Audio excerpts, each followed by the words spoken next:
Hello and welcome back to another episode of a Cozy Christmas Podcast. My name is Art and happy October, everyone. We are finally into the last 3 months of the year. The temperature in Iowa has been warmer than I usually like, but since October's come, it's dropped about a good 10 to 20 degrees, and it's starting to finally feel like fall. So I have a pumpkin spice coffee here next to me, and I'm ready to dig into today's episode and share with you a recipe as well as a fun little story written by O. Henry. So a couple weeks ago, I was in a mood for fall, and I knew it was time to start baking. And a friend of my daughter's had brought over some fresh picked apples from their family's apple tree. So I had a big bag of apples with which to play around with. And I thought about doing maybe an apple pie, but that felt a little too summery for me. So I went with the apple crisp, which is one of my favorite desserts. I love the oatmeal crumble top. It is so good. And I haven't had apple crisp since last year, maybe even longer. It's a very simple recipe. I am not a gourmet cook by any stretch of the imagination. I found this recipe to be very easy. So basically you take 8 medium apples and peel them, although she says you don't have to. And I've been curious to try it with the peels left on. Does anyone do that? I feel like it'd be at least a little bit healthier for you. So anyway, about 10 cups of apple chunks, a half a cup of packed light or dark brown sugar, a quarter cup of flour, a teaspoon of vanilla, a teaspoon of ground cinnamon, half a teaspoon of ground nutmeg, and a quarter teaspoon of salt. And basically you just mix that all together, put it in your baking pan, make sure it's greased, and then to put the topping on, you make that with 3/4 cup all-purpose flour, 3/4 cup of packed light or dark brown sugar. So this has a lot of sugar in it. 1 teaspoon of ground cinnamon, half a cup of unsalted butter. It needs to be cold, and you cut it up into cube shapes, and then you put it in.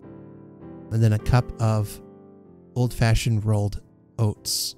And then you mix that together, and there'll be instructions in the recipe that I link.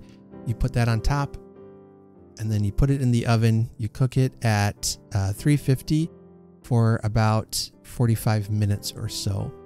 My oven, I think, runs a little cooler, so you might want to bump up that just a little bit. Otherwise, you might be cooking for longer. Anyway, I cooked it. It was so good. It was gone within 24 hours, I think. We all started just taking pieces off of it. I actually only had like 2 servings of it. Somebody in my family really packed it away, but it wasn't me. We didn't even have time to go to the store to get ice cream or some kind of topping for it, like whipped cream. So it was a big hit. The recipe suggests you can top it with salted caramel or vanilla ice cream.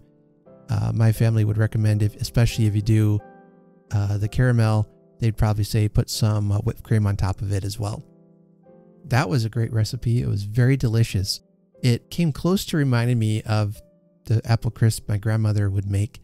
She also had an apple tree out in her yard, and I loved the fall time because every year when it got into the autumn days, she would pick all the apples and can applesauce or make apple pie, make apple crisp. Her apple crisp was so good, and I could just eat tons and tons of it, which might explain the belly I'm carrying around with me today.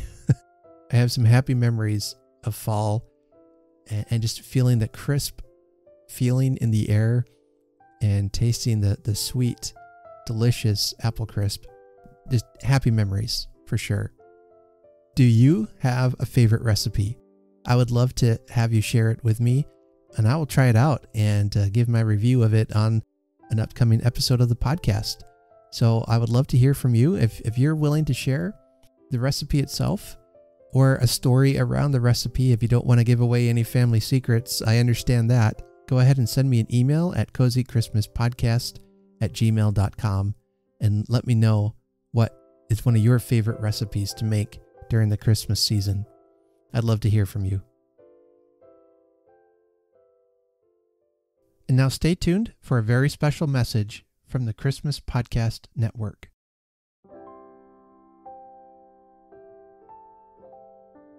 Hello, Christmas lovers. It's Art from the Cozy Christmas Podcast and the Christmas Podcast Network. And we've got something incredibly special to share with you today. We are thrilled to introduce our very own limited edition Kringle Crew ornament.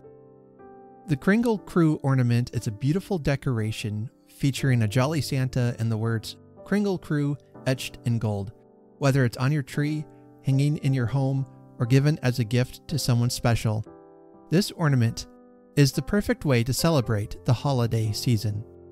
And what makes this ornament even more special is that 100% of the proceeds will go directly to the Red Sled Santa Foundation, a nonprofit organization dedicated to helping low-income, at-risk, medically challenged, and terminally ill children during the holiday season. The Red Sled Santa Foundation is doing incredible work, ensuring that children facing difficult circumstances still experience the magic of Christmas. From providing gifts, essential medical support, and even arranging unforgettable holiday experiences, this foundation helps bring joy to the kids who need it most. Every ornament you purchase helps make a child's Christmas a little brighter. Your support helps ensure these children, who may be spending the holidays in hospitals or facing financial hardships, get to feel the warmth and joy of the season. And that's what Christmas is all about. So how can you get involved? It's easy. Just head over to the order form. The link will be in my show notes, and you can purchase your very own Kringle Crew ornament. And remember, every penny from your purchase goes directly to the Red Sled Santa Foundation. And we've only got a limited number of these ornaments available, so don't wait.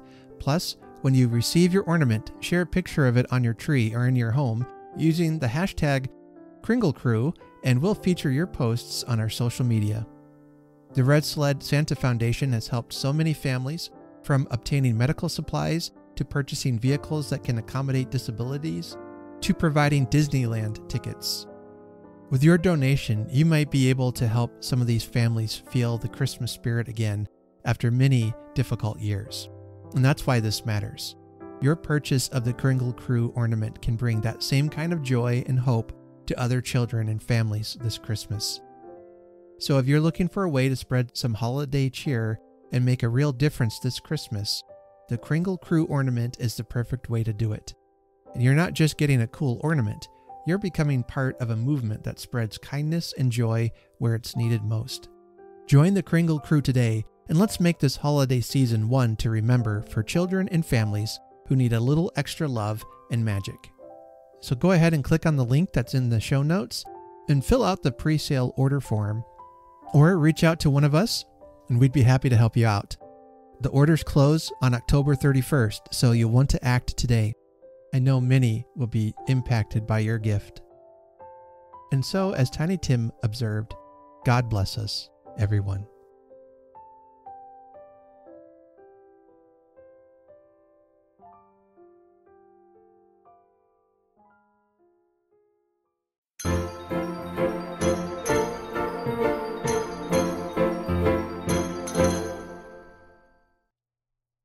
All right, up next we have our story for today. It's a shorter one, as many O. Henry stories tend to be. For those who don't know, O. Henry was the pen name of William Sidney Porter. He lived from 1862 to 1910. He was an American short story writer known for his wit, playful use of language, and signature twist endings. Born in Greensboro, North Carolina, he worked various jobs, including as a pharmacist, draftsman, and bank teller, before turning to writing full-time.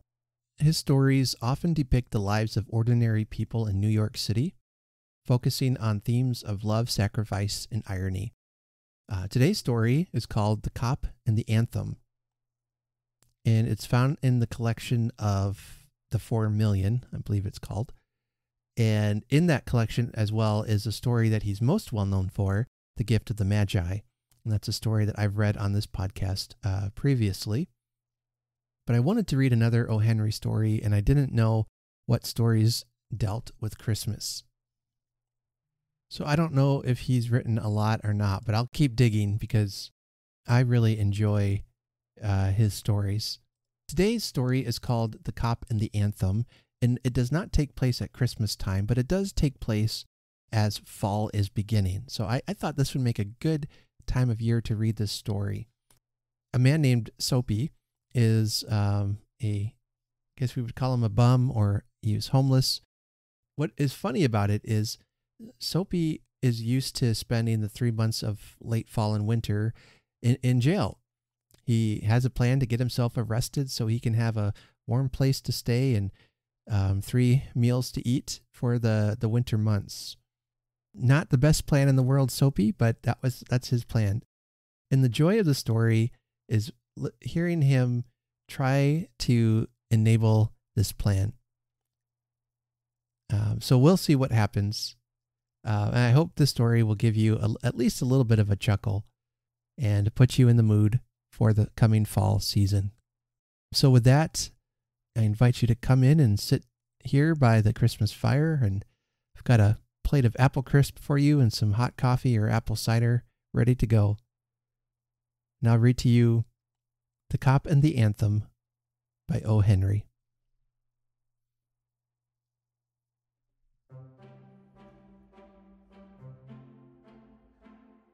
On his bench in Madison Square, Soapy moved uneasily. When wild geese honk high of nights, and when women without sealskin coats grow kind to their husbands, and when Soapy moves uneasily on his bench in the park, you may know that winter is near at hand. A dead leaf fell in Soapy's lap. That was Jack Frost's card. Jack is kind to the regular denizens of Madison Square and gives fair warning of his annual call. At the corners of 4 streets, he hands his pasteboard to the north wind, footman of the mansion of all outdoors, so that the inhabitants thereof may make ready. Soapy's mind became cognizant of the fact that the time had come for him to resolve himself into a singular committee of ways and means to provide against the coming rigor, and therefore he moved uneasily on his bench. The hibernatorial ambitions of Soapy were not of the highest. In them there were no considerations of Mediterranean cruises, of soporific southern skies drifting in the Vesuvian Bay. 3 months on the island was what his soul craved. 3 months of assured board and bed in congenial company, safe from boreas and bluecoats, seemed to Soapy the essence of things desirable.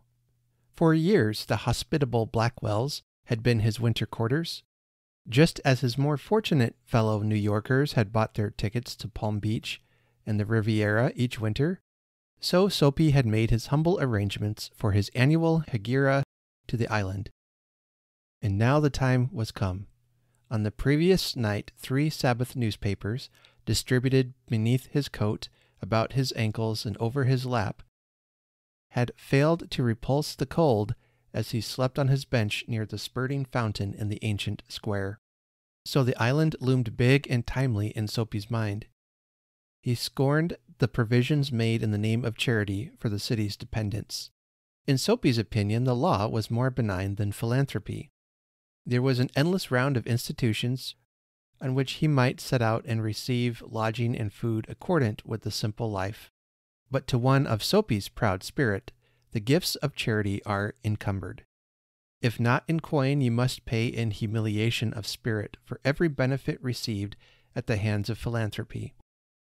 As Caesar had his Brutus, every bed of charity must have its toll of a bath, every loaf of bread its compensation of a private and personal inquisition, whereof it is better to be a guest of the law, which, though conducted by rules, does not meddle unduly with a gentleman's private affairs. Soapy, having decided to go to the island, at once set about accomplishing his desire. There were many easy ways of doing this. The pleasantest was to dine luxuriously at some expensive restaurant, and then, after declaring insolvency, be handed over quietly and without uproar to a policeman. An accommodating magistrate would do the rest. Soapy left his bench and strolled out of the square and across the level sea of asphalt, where Broadway and Fifth Avenue flow together. Up Broadway he turned and halted at a glittering cafe, where are gathered together nightly the choicest products of the grape, the silkworm, and the protoplasm. Soapy had confidence in himself from the lowest button of his vest upward. He was shaven, and his coat was decent, and his neat, black, ready-tied four-in-hand had been presented to him by a lady missionary on Thanksgiving Day. If he could reach a table in the restaurant, unsuspected success would be his. The portion of him that would show above the table would raise no doubt in the waiter's mind. A roasted mallard duck, thought Soapy, would be about the thing, with a bottle of Chablis, and then camembert, a demi-tasse, and a cigar. $1 for the cigar would be enough. The total would not be so high as to call forth any supreme manifestation of revenge from the cafe management, and yet the meat would leave him filled and happy for the journey to his winter refuge. But as Soapy set foot inside the restaurant door, the head waiter's eye fell upon his frayed trousers and decadent shoes. Strong and ready hands turned him about and conveyed him in silence and haste to the sidewalk and averted the ignoble fate of the menaced mallard. Soapy turned off Broadway. It seemed that his route to the coveted island was not to be an Epicurean one. Some other way of entering limbo must be thought of. At a corner of 6th Avenue, electric lights in cunningly displayed wares behind plate glass made a shop window conspicuous. Soapy took a cobblestone and dashed it through the glass. People came running around the corner, a policeman in the lead. Soapy stood still with his hands in his pockets and smiled at the sight of brass buttons. "Where's the man that done that?" inquired the officer excitedly. "Don't you figure out that I might have had something to do with it?" said Soapy, not without sarcasm, but friendly, as one greets good fortune. The policeman's mind refused to accept Soapy even as a clue. Men who smash windows do not remain to parley with the law's minions. They take to their heels. The policeman saw a man halfway down the block running to catch a car. With drawn club he joined in the pursuit. Soapy, with disgust in his heart, loafed along, twice unsuccessful. On the opposite side of the street was a restaurant of no great pretensions. It catered to large appetites and modest purses. Its crockery and atmosphere were thick, its soup and napery thin. Into this place Soapy took his accusive shoes and telltale trousers without challenge. At a table he sat and consumed beefsteak, flapjacks, donuts, and pie. And then to the waiter he betrayed the fact that the minutest coin and himself were strangers. "Now get busy and call a cop," said Soapy, "and don't keep a gentleman waiting." "No cop for use," said the waiter, with a voice like butter cakes and an eye like the cherry in a Manhattan cocktail. "Hey, Con!" Neatly upon his left ear on the callous pavement, 2 waiters pitched Soapy. He arose, joint by joint, as a carpenter's rule opens, and beat the dust from his clothes. Arrest seemed but a rosy dream. The island seemed very far away. A policeman who stood before a drugstore 2 doors away laughed and walked down the street. 5 blocks Soapy traveled before his courage permitted him to woo capture again. This time the opportunity presented what he fatuously termed to himself a cinch. A young woman of a modest and pleasing guise was standing before a show window, gazing with sprightly interest at its display of shaving mugs and inkstands. And 2 yards from the window a large policeman of severe demeanor leaned against a water plug. It was Soapy's design to assume the role of the despicable and execrated masher. The refined and elegant appearance of his victim and the contiguity of the conscientious cop encouraged him to believe that he would soon feel the pleasant official clutch upon his arm that would ensure his winter quarters on the right tight little aisle. Soapy straightened the lady missionary's ready-made tie, dragged his shrinking cuffs into the open, set his hat at a killing cant, and sidled toward the young woman. He made eyes at her, was taken with sudden coughs and hems, smiled, smirked, and went brazenly through the impudent and contemptible litany of the masher. With half an eye, Soapy saw that the policeman was watching him fixedly. The young woman moved away a few steps, and again bestowed her absorbed attention upon the shaving mugs. Soapy followed, boldly stepping to her side, raised his hat and said, "Ah, there, Bedelia, don't you want to come and play in my yard?" The policeman was still looking. The persecuted young woman had but to beckon a finger, and Soapy would be practically en route for his insular haven. Already he imagined he could feel the cozy warmth of the station house. The young woman faced him, and stretching out a hand, caught Soapy's coat sleeve. "Sure, Mike, if you'll blow me to a pail of suds. I'd have spoke to you sooner, but the cop was watching." With the young woman playing the clinging ivy to his oak, Soapy walked past the policeman, overcome with gloom. He seemed doomed to liberty. At the next corner he shook off his companion and ran. He halted in the district where by night are found the lightest streets, hearts, vows, and librettos. Women in furs and men in greatcoats moved gaily in the wintry air. A sudden fear seized Soapy that some dreadful enchantment had rendered him immune to arrest. The thought brought a little of panic upon it, and when he came upon another policeman lounging grandly in front of a transplendent theater, he caught at the immediate straw of disorderly conduct. On the sidewalk, Soapy began to yell drunken gibberish at the top of his harsh voice. He danced, howled, raved, and otherwise disturbed the welkin. The policeman twirled his club, turned his back to Soapy, and remarked to a citizen, "'Tis one of them Yale lads celebrating the goose egg they gave to the Hartford College. Noisy, but no harm. We've instructions to lave them be." Disconsolate, Soapy ceased his unavailing racket. Would never a policeman lay hands on him? In his fancy the island seemed an unattainable Arcadia. He buttoned his thin coat against the chilling wind. In a cigar store he saw a well-dressed man lighting a cigar at a swinging light. His silk umbrella he had set by the door on entering. Soapy stepped inside, secured the umbrella, and sauntered off with it slowly. The man at the cigar light followed hastily. "My umbrella," he said sternly. "Oh, is it?" sneered Soapy, adding insult to petty larceny. "Well, why don't you call a policeman? I took it. Your umbrella. Why don't you call a cop? There stands one on the corner." The umbrella owner slowed his steps.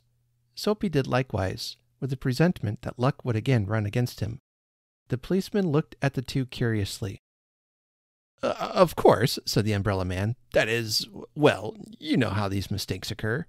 If it's your umbrella, I hope you'll excuse me. I picked it up this morning in a restaurant.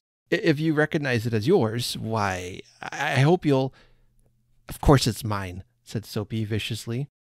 The ex-umbrella man retreated. The policeman hurried to assist a tall blonde in an opera cloak across the street in front of a streetcar that was approaching 2 blocks away. Soapy walked eastward through a street damaged by improvements. He hurled the umbrella wrathfully into an excavation. He muttered against the men who wear helmets and carry clubs. Because he wanted to fall into their clutches, they seemed to regard him as a king who could do no wrong. At length Soapy reached one of the avenues to the east, where the glitter and turmoil was but faint. He set his face down this toward Madison Square, for the homing instinct survives even when the home is a park bench. But on an unusually quiet corner, Soapy came to a standstill. Here was an old church, quaint and rambling and gabled. Through one violet-stained window a soft light glowed, where no doubt the organist loitered over the keys, making sure of his mastery of the coming Sabbath anthem. For there drifted out to Soapy's ears sweet music that caught and held him transfixed against the convolutions of the iron fence. The moon was above, lustrous and serene. Vehicles and pedestrians were few. Sparrows twittered sleepily in the eaves. For a little while, the scene might have been a country churchyard, and the anthem that the organist played cemented Soapy to the iron fence, for he had known it well in the days when his life contained such things as mothers and roses and ambitions and friends and immaculate thoughts and collars. The conjunction of Soapy's receptive state of mind and the influences about the old church wrought a sudden and wonderful change in his soul. He viewed with swift horror the pit into which he had tumbled, the degraded days, unworthy desires, dead hopes, wrecked faculties, and base motives that made up his existence. And also in a moment his heart responded thrillingly to this novel mood. An instantaneous and strong impulse moved him to battle with his desperate fate. He would pull himself out of the mire. He would make a man of himself again. He would conquer the evil that had taken possession of him. There was time. He was comparatively young yet. He would resurrect his old eager ambitions and pursue them without faltering. Those solemn but sweet organ notes had set up a revolution in him. Tomorrow he would go into the roaring downtown district and find work. A fur importer had once offered him a place as driver. He would find him tomorrow and ask for the position. He would be somebody in the world. He would... Soapy felt a hand laid on his arm. He looked quickly around into the broad face of a policeman. "What are you doing here?" asked the officer. "Nothing," said Soapy. "Then come along," said the policeman. 3 months on the island," said the magistrate in the police court the next morning. The end.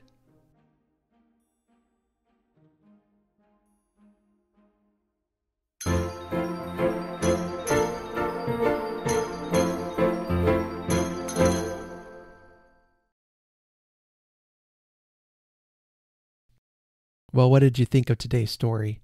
Like I said, not a particularly Christmassy one, but one set at fall and very much references the coming cold weather as a motivator for the plot.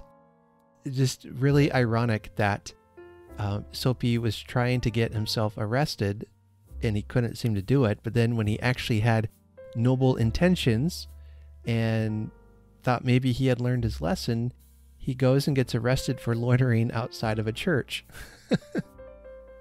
Now, I think maybe O. Henry is trying to say a lot here about society and how we treat those who are homeless and all that. And that might be worth thinking about even today. Do we have things in place that can help those who are in need, or are they so desperate that they'd be willing to be arrested just to have a place to live? I think it's a story that makes you think, and those are always good to read. Well, I have a couple more stories planned to read you this month in October, and if I have the time, and I hope I do, as it gets closer to Halloween, I'll have at least one or two spooky stories for Christmas. As you may be aware that during the Victorian age, they would tell scary stories at Christmas time, and at a time we would think of as being more suitable for Halloween. So I thought, what better time of the year to read a scary Christmas story than at Halloween time? So I look forward to reading those to you. I'm hoping to get some interviews lined up as well to talk about some of the fun Christmas stories and creations that people are making as they celebrate the best holiday of the year. So I want to thank you for listening today. And if you'd like to help support us in a financial way, there are links in the show notes where you can make a donation to the podcast, and I'll send you a bookmark and stickers. I've got a lot I'm going to be getting out here over the course of this month, so I want to thank everyone who has donated so generously just to help keep this podcast running. Always appreciated, and I've been able to use that as well to help buy Christmas books and support authors that I feel are creating some wonderful Christmas stories. So I thank you for your donations. And again, if you have a special holiday Christmas dessert or recipe you would love to share with the podcast, you can send that to cozychristmaspodcast@gmail.com. And until next time, Thank you for listening, and let's remember to honor Christmas in our heart and try to keep it all the year. Have a very Merry Christmas.